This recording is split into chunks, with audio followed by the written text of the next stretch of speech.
प्रतिवर्ष भली ए वर्ष मध्य चिन्मय मिशन ब्रह्मपुर द्वारा एक सुंदर ज्ञानयज्ञ आसंता काली अर्थात चलित डिसेम्बर 11 तारिख संध्या 6:30 समय स्थानीय टाटाबेन छक निकटस्थ केसी पब्लिक स्कूल पड़ियार आरंभ हो जाउछि। ज्ञानयज्ञ चिन्मय मिशन दक्षिण आफ्रिकार आचार्य आंतर्जातिक ख्यातिसंपन्न तथा सम्मानजनक शिवानंद विश्व आध्यात्मिकता एकता और शांतिपूर्ण पुरस्कार प्राप्त परम पूज्य स्वामी अभेद नंदजी प्रवक्ता रूपे जोगदे नारद भक्ति सूत्र ग्रंथर सूत्रगुड़िकर व्याख्या करेंगे।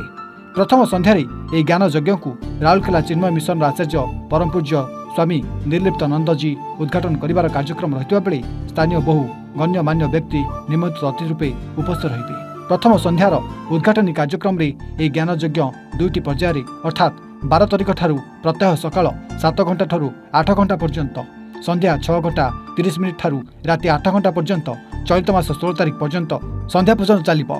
ब्रह्मपुर तथा यार आखपाखे रहुवा समस्त आध्यात्मिक प्रेमी जनसाधारण को यह कार्यक्रम में उपस्थित रही भक्तिरसर महत्व संबंध में ज्ञान आहरण करने ब्रह्मपुर चिन्मय मिशन पक्षर निवेदन कर हूँ स्वामी सदाशिवानंद चिन्मय मिशन ब्रह्मपुर आचार्य।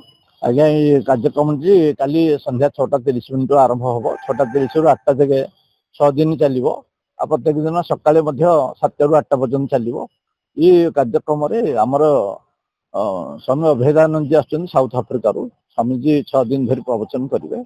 ये उद्घाटन करेंगे आम राउरकेला चिन्मय मिशन आचार्य स्वामी निर्लिप्तानंद जी आउे नारद भक्ति सूत्र पढ़ा जोटा कि कौन शुद्ध प्रेम कौन जहाँकि बर्तमान समाज रे आउ लोप पाई जाइए। लोक मैंने केवल मतलब रे काम कर लोक भितर के भल भाव आसो प्रेमर भाव जागृत हो ये सब ये योजना करा मो समस्त निवेदन कर कार्यक्रम आस शुणिक निजक उपकृत करूँ समाज सुस्थ समाज निर्माण हो।